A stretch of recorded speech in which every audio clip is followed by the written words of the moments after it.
आप देख रहे हैं इनसाइड कंट्री न्यूज हिंदी का डिजिटल प्लेटफॉर्म। मैं हूं सौरभ निगम। अखिलेश जी, मेरा सवाल आपसे यह है कि मुख्यमंत्री ने कल ये कहा था कि मेरे बारे में कोई कुछ भी सोचता है लेकिन एक दिन पूरी दुनिया भगवा पहनेगी। इस वक्त खड़े हम समाजवादी पार्टी प्रदेश कार्यालय में, जहां अखिलेश यादव ने एक प्रेस कॉन्फ्रेंस की है, जहां चौरसिया समाज ने समाजवादी पार्टी को समर्थन देने की बात की है। साथ ही अखिलेश यादव ने चौरसिया समाज और पान की तारीफ करते हुए आज कई बार चौरसिया समाज का नाम लिया है। तमाम बड़े कर्मचारी चौरसिया समाज से जुड़े हैं और बड़े नेता बनने की कोशिश वो कर रहे हैं। आपको बता दें, अखिलेश यादव इस वक्त कुछ देर पहले ही अपनी ऑडिटोरियम से बाहर आए हैं और वो कुछ देर के बाद यहाँ से निकलेंगे। आपको ये भी बता दें कि अखिलेश यादव ने योगी आदित्यनाथ के तमाम प्रोजेक्ट की बात करते हुए उन्होंने कहा है कि योगी आदित्यनाथ को 30 से बहुत प्यार है, 30 करोड़ का बिजनेस है, 30 करोड़ का ये है, तमाम 30 के नंबर से प्यार है। और उन्होंने अखिलेश यादव ने योगी आदित्यनाथ के बारे में ये भी कहा है कि अगर कोई भ्रष्टाचार की बात करता है तो बड़ा भ्रष्टाचार कैसे होगा, ये तो कोई योगी आदित्यनाथ और बीजेपी सरकार की वृक्षारोपण और तमाम हजारों करोड़ पेड़ लगाने की बात करते हुए उन्होंने कहा है पेड़ लगाने की बात योगी आदित्यनाथ कर रहे हैं।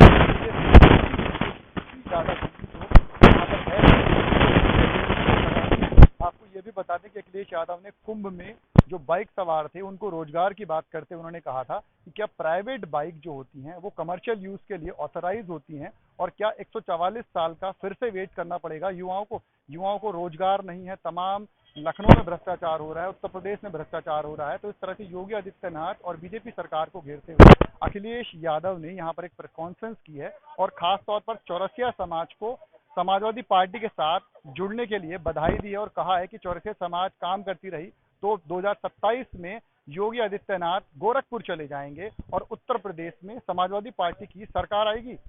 अपनी सहयोगी प्रियंका के साथ इनसाइड कंट्री न्यूज हिंदी के लिए लखनऊ से सौरभ निगम। इस बयान पर आप क्या कहना चाहेंगे? आप तो लाल रंग पहने अब आप ही लाल रंग पहनेंगे उनमें तो हम क्या करें उसके लिए। अब आप मुख्यमंत्री जी के सामने मत जाना।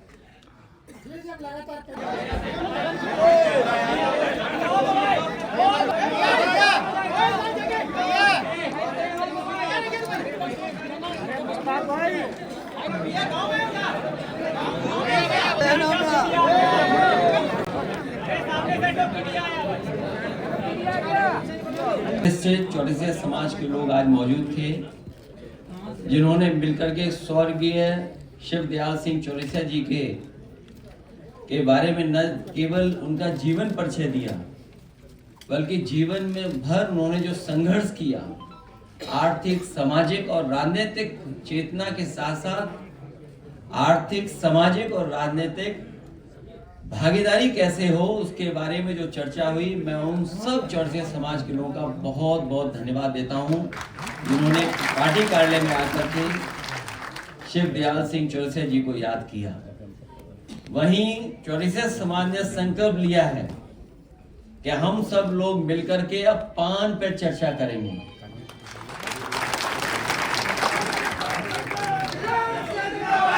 पान पर चर्चा होगी और उनके जो आर्थिक या कारोबार या रोजगार से जुड़ी हुई जो बातें हैं,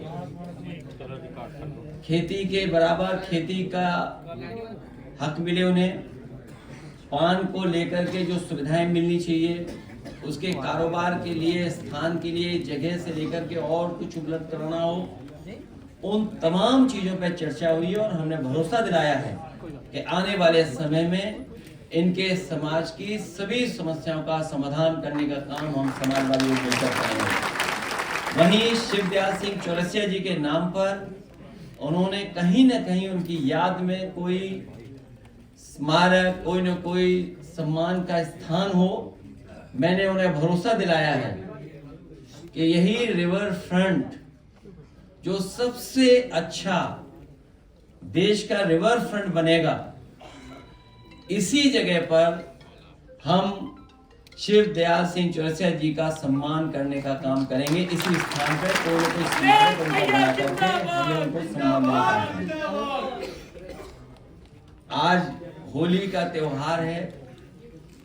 मैं आपको और आपके माध्यम से पूरे प्रदेश और देशवासियों को होली के त्योहार की बहुत बहुत शुभकामनाएं और बधाई देना चाहता हूं। ये जहां त्योहार रंगों का है, वहीं हम सब मिलकर के एक दूसरे के साथ बैठ करके रंगों का त्योहार मनाते हैं, जो खुशियां लेकर के आता है। गुजियों का त्योहार भी है। हम एक दूसरे का मुंह मीठा कर करके इस त्योहार को मनाते हैं। हमें उम्मीद है कि जो हमारी देश की पहचान रही है, गंगा जमुनी तहजीब, हमारे भाईचारा, एक दूसरे के साथ प्यार मोहब्बत के साथ हम लोगों ने हर त्योहार मनाया है। हर समाज के लोग एक दूसरे के त्योहार पे एक दूसरे को बधाई देते हैं। हम त्योहारों से जुड़े हुए हैं। हमारे त्योहार के समय पर जो कारोबार होता है, उससे भी हम एक दूसरे से जुड़े हुए हैं। इस त्योहार की बहुत बहुत बधाई और शुभकामनाएं आपके माध्यम से मैं देना चाहता हूं। वहीं हमारे मुख्यमंत्री जी 30 मार्खा हैं। 30 मार्खा में इसलिए कह रहा हूं तो उन्हें 30 से बड़ा प्रेम है। मरे कितने? 30। कारोबार कितना हुआ? 30 करोड़। पूरे प्रदेश को कितना होगा? 30 गुणा 10,000 करोड़। तो ये जो 30 मार्खा वाला हिसाब किताब है, ये हमारे मुख्यमंत्री जी के अलावा और कोई नहीं दे सकता था। इसलिए आज चौरसिया समाज को मैं बधाई देता हूं, धन्यवाद देता हूं कि उन्होंने संकल्प लिया है कि पान की चर्चा पर, पान पर चर्चा कर करके भारतीय जनता पार्टी का सफाया करेंगे।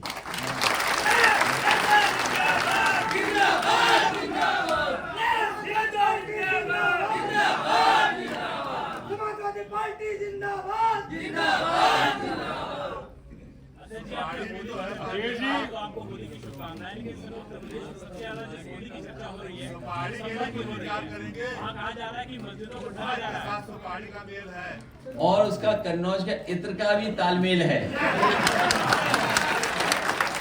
इस कारोबार को बढ़ाने के लिए हम लोग आगे काम करेंगे।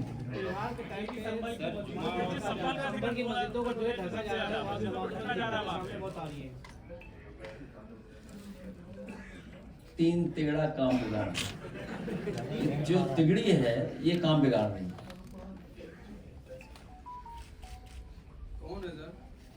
आप खुद हिसाब लगाओ। 30 मार्का कौन है?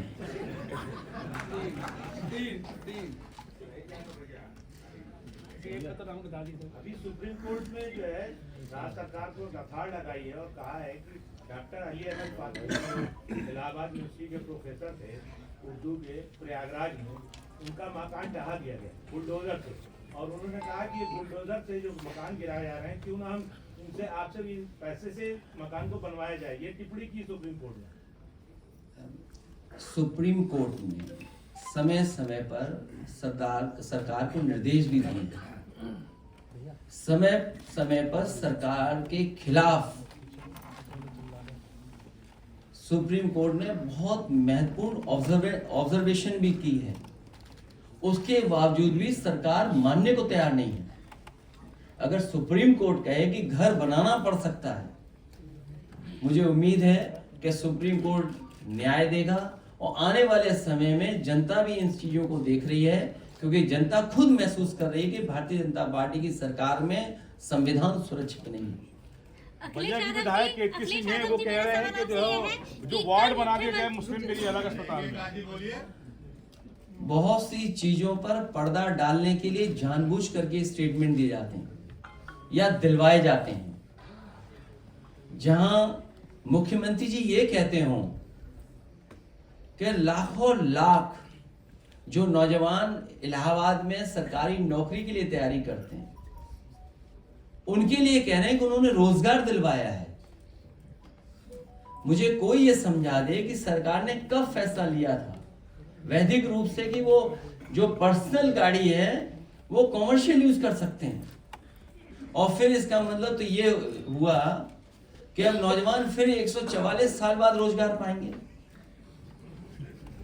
अखिलेश यादव जी, जो 4 लाख नौजवान हैं, अगला रोजगार उन्हें मिलेगा 144 साल बाद। सोचिए, ये हमारे मुख्यमंत्री कर दी जाएगा, मगर अभी तक के भारतीय जनता पार्टी से अच्छा झूठ, भारतीय जनता पार्टी से अच्छा झूठ का प्रचार, भारतीय जनता पार्टी से अच्छा झूठ पे बिल्कुल टिके रहना, ये कोई कर नहीं सकता। और समय समय पर कुछ साथी उनका सहयोग भी करते हैं झूठ को आगे बढ़ाने के लिए। अखिलेश यादव देखिए, वो गिनती क्या कर रहे हैं मुझे नहीं पता, लेकिन पिछड़ा, दलित, आदिवासी, आदि आबादी और तमाम हमारे अल्पसंख्यक भाई ये मन बना चुके हैं कि पीडीए की ताकत को और आगे बढ़ाएंगे। अखिलेश यादव जी, योगी आदित्यनाथ जी ने सदन में उर्दू के खिलाफ बोले थे और नीतीश कुमार 70 दिन की ट्रेनिंग में जो है उर्दू सिखाएंगे। भाजपा के जो सहयोगी नीतीश कुमार जी हैं, हमें और आपको यही नहीं पता लगता है कब हम उर्दू बोल रहे हैं, कब हिंदी बोल रहे हैं, तो फिर उनसे क्या उम्मीद करते हो आप? सोचिए, आप उर्दू का विरोध भी उर्दू में कर रहे थे वो, और अगर उनका भाषण पूरा निकालोगे तो आप में से बहुत सारे जागरूक समझदार लोग हैं, खुद बता दोगे उर्दू शब्द कितने इस्तेमाल किए हैं। ये बात समझनी चाहिए कि उर्दू भारतीय भाषा है, यहीं पर जन्मी भाषा है। उन्हें इस बात का भी नहीं पता था, याद होगा आपको नजूल वाला मामला, नजूल में उन्हें लगा कि ये जो शब्द उर्दू है इसका मतलब नजूल की जमीन सब मुस्लिम भाइयों की है। सोचिए क्या कानून ला रहे थे वो, याद है कि नहीं याद है आपको? इसलिए हमारे मुख्यमंत्री 30 मार्च का है। अखिलेश जी, मेरा सवाल आपसे यह है कि मुख्यमंत्री ने कल ये कहा था कि मेरे बारे में कोई कुछ भी सोचता है लेकिन एक दिन पूरी दुनिया भगवा पहनेगी, तो इस बयान पर आप क्या कहना चाहेंगे? आप तो लाल रंग पहने, अब आप ही लाल रंग पहने थे, तो हम क्या करें उसके लिए? अब आप मुख्यमंत्री जी के सामने मत जाना। लगातार झूठों से आप कैसे निपटेंगे, कैसे पाएंगे? हमारी तैयारी चल रही है और बहुत मजबूती से तैयारी चल रही है। इस बार आपने तैयारी 24 में हारे हैं, 27 में न जाने कितना बुरा हारेगी भारतीय जनता पार्टी। और यहाँ बैठे हुए लोग भी हराने की तैयारी में हैं, यहाँ बैठे हुए लोग भी, मतलब वो तो हैं ही हैं, यहाँ वाले लोग भी नहीं, सब ये 3-4 लोग जो बैठे हैं।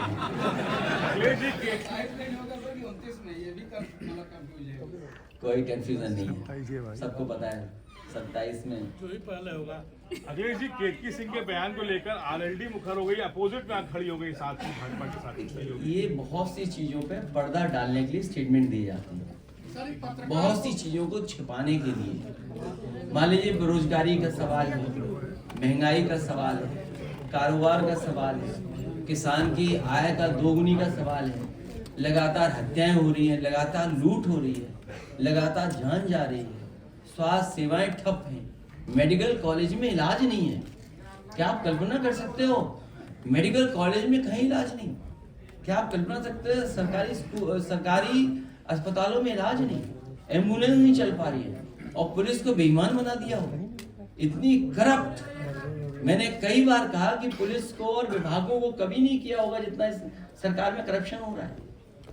आप सोचिए, गोरखपुर लिंक रोड कितने हजार करोड़ की है, कितने हजार करोड़ की रोड है, सोचिए 90 किलोमीटर, 7,000 करोड़ की सड़क बन रही है, बताइए आप 7,000 करोड़। सुनने में आ रहा है कि 210 करोड़ पेड़ लगा दिए उत्तर प्रदेश में। भाई 7,000 करोड़ की सड़क पर किलोमीटर क्या हुई? और आपके कानपुर वाली 60 किलोमीटर की भी नहीं है, बहुत कम है, वो पर किलोमीटर कितने की हुई सड़क? तो करप्शन कोई करे तो बीजेपी जैसा करे करप्शन। ये करप्शन का कोई मानक होगा क्या? अभी तो बहुत सी चीजें जो अभी नहीं आई हैं सामने। तो सबसे करप्ट पार्टी, किसान की आय दोगुनी नहीं, नौकरी रोजगार नहीं, महंगाई पे कोई नियंत्रण नहीं, निवेश कुछ हुआ नहीं, दुनिया में निवेश आपके देश में करना नहीं कोई चाहता। 94 लाख करोड़ शेयर में डूब गए, उनके बारे में और शेयर तो इसलिए डूब गए क्योंकि विदेश के लोग या जो कारोबार करना चाहते थे लोग, वो अपना पैसा बाहर निकाल लें, क्योंकि वो देख रहे हैं कि भारत की इकोनॉमी, अर्थव्यवस्था वो बेहतर नहीं हो रही है, मुनाफा नहीं हो रहा है। तो जब मुनाफा नहीं होगा तो क्या आप सोचते हैं? और आपका बाजार बिकने जा रहा है, पूरा बाजार किसी के हवाले कर दिया। अभी सुन रहे होंगे आप भी, एमओयू पहले इनसे फिर इनसे एमओयू, आपका पूरा बाजार, पूरा कस्टमर जा रहा है आपके हाथ से। आपके देश को वो कस्टमर देख रहे हैं और वो क्यों बोलते हैं, आप भी क्यों हमसे बुलवा रहे हो? वो कुर्सी के चक्कर में है। नहीं, वो किसी कुर्सी खींचना चाहते हैं, वो कुर्सी नहीं खींच पाएंगे। सर, वक्फ बिल को लेकर के all India Muslim personal law board Delhi में जंतर मंतर पर प्रदर्शन करने जा रही है, क्या स्टैंड है समाजवादी पार्टी का? हमारा आपने स्टैंड देख लिया है। जानबूझ करके भारतीय जनता पार्टी समाज में नफरत फैलाना, समाज में कैसे दूरियां हों या कैसे मुस्लिम समाज के लोग परेशान हों, यही फैसला जानबूझ करके लेते हैं। सरकार ये कहती है कि मुस्लिम समाज के लोगों को अलग वार्ड दे देना चाहिए। कोई मंत्री कहता है कि होली का रंग जिसको लग जाए वो देश छोड़ के चला जाए, और कोई त्रिपाल पहना रहा है। यहाँ बहुत सारे लोग होली का त्यौहार पहले भी मनाए होंगे। होली का त्यौहार कोई पहली बार नहीं आ रहा। होली मिलजुल करके ही मनाई जाती है, ईद भी मिलजुल करके ही मनाई जाती है, हम लोग मिलजुल करके ही मनाते हैं। अभी हमारे साथ बहुत सारे मुस्लिम समाज के, अन्य समाज के लोग मिल करके चले गए हैं। मैं तमाम लोगों को ये कहना चाहता हूँ, बताना चाहता हूँ, अभी ये मुस्लिम समाज के प्रति नफरत फैला रहे हैं, आने वाले समय में पीडीएस समाज के खिलाफ नफरत फैलाएंगे। हमें वो दिन भी याद है जब मंदिर धोया था इन भारतीय जनता पार्टी के लोगों ने, इन्होंने मंदिर धोया था, याद कीजिए आप लोग। मैं मंदिर दर्शन करने चला गया था तो मंदिर धो दिया था इन्होंने। मैं मुख्यमंत्री आवास से गया तो मुख्यमंत्री आवास धोया गंगा जल से। नहीं धोया क्या? तो अभी ये मुस्लिम भाइयों के खिलाफ फैला रहे हैं नफरत, बाद में यही पीडीए परिवार के खिलाफ नफरत फैलाएंगे। ये 84 समाज के लोग जानते हैं, इनके समाज के नेता, उनको क्या क्या नहीं फेस करना पड़ा।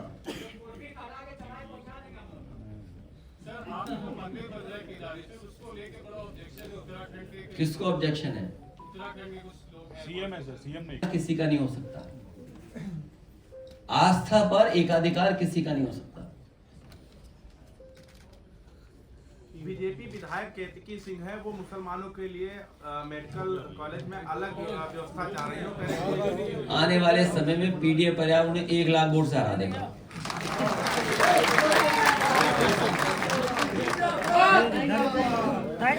छोटा सवाल है, आस्था कहाँ में जाती है? सब खेत नहीं है। अरे ठीक है, क्या चीज? आस्था कहाँ में गई? युवाओं का सब खेत नहीं खेल रहा है। ये जो 144 साल बाद रोजगार मिलेगा।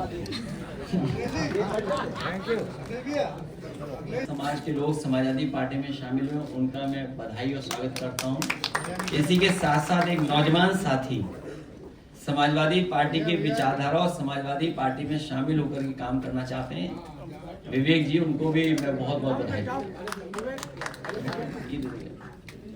सर, एक सवाल है सर, अभी पिछली प्रेस कॉन्फ्रेंस में आपने हेल्थ डिपार्टमेंट में 100% एफडीआई की बात करी थी। अब एलन मस्क का स्टारलिंक इंडिया में आ चुका है और जिसको जियो और एयरटेल ने सपोर्ट कर दिया। अब उसके बाद जो प्राइवेट प्लेयर्स है उनके खतरा, और जो दूसरा जो डेटा ब्रीच है, पेगासस हुआ हो या इस तरह का, तो सारा तो उनके पास चला जाएगा। तो कितना खतरनाक हो सकता है ये बड़े सवाल हैं। इसीलिए मैंने कहा कि भारतीय जनता पार्टी जानबूझ करके पर्दा डालती है, जिससे बहुत सारी सच्चाई छिप जाए। कारोबार किसके हाथ में जा रहा है, भारत का बाजार किसके हाथ में जा रहा है, उद्योग लग नहीं रहे हैं, रोजगार है नहीं, नौकरी है नहीं, आरक्षण छीना जा रहा है, किसान की आय दोगुनी नहीं हुई। ये देश भारतीय जनता पार्टी ने कमजोर किया है, आर्थिक रूप से भी और सामाजिक रूप से भी। समाज में नफरत फैलाने से देश कमजोर होगा। जो इनका आचरण है, जो इनकी भाषा है, जो इनका व्यवहार है, इसमें समाज को कमजोर कर रहे हैं, समाज में दूरियां पैदा कर रहे हैं और हमारे बाजार को पूरा का पूरा दूसरों के हाथ में दे रहे हैं। जब बाजार आपके हाथ में नहीं बचेगा तो कारोबार कौन करेगा कि आपके देश में? दूसरे लोग पूरा बाजार ले रहे हैं आपका। खुद ही दूसरे प्रदेश से आकर के उत्तराखंड में बसे होंगे। आप पता कर लो, आप पता कर लो। मुझे किसी ने उत्तराखंड से खबर दी है कि ये भी दूसरे प्रदेश से आकर के उत्तराखंड में बसेंगे। अब कल को संगम पे कहेंगे प्रयागराज के लोग कि पूरे गंगा जल क्यों प्रदेश में भेजा जा रहा है, क्यों भेजा जा रहा है गंगा जल, बताइए।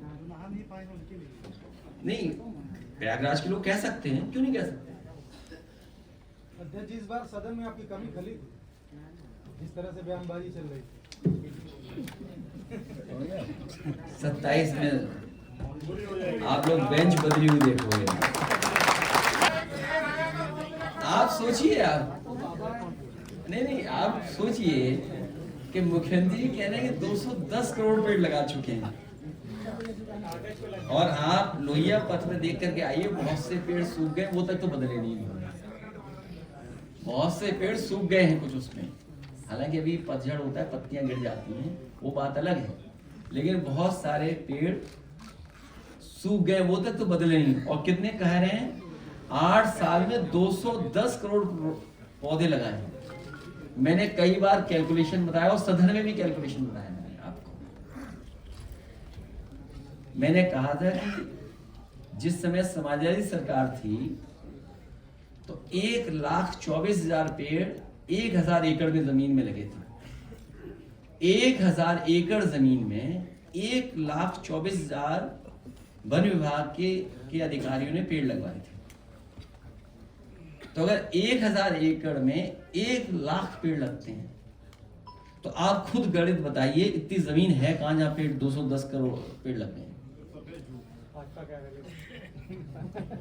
सर तमिलनाडु में सोचिए करके खेल। सर तमिलनाडु में सर हिंदी को लेकर अभी भी डिबेट चल रहा है। अब वहाँ पे जो रुपी का सिंबल है उसको आरयू से रिप्लेस कर दिया गया। तमिलनाडु सरकार का एमके सेनेटर का ये निर्णय है।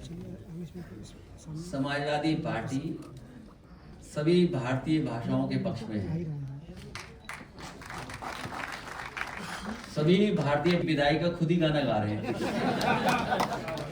पहले व्यक्ति होंगे जो अपनी विदाई का खुद ही गाना गा रहे हैं। क्या सच है ये बात?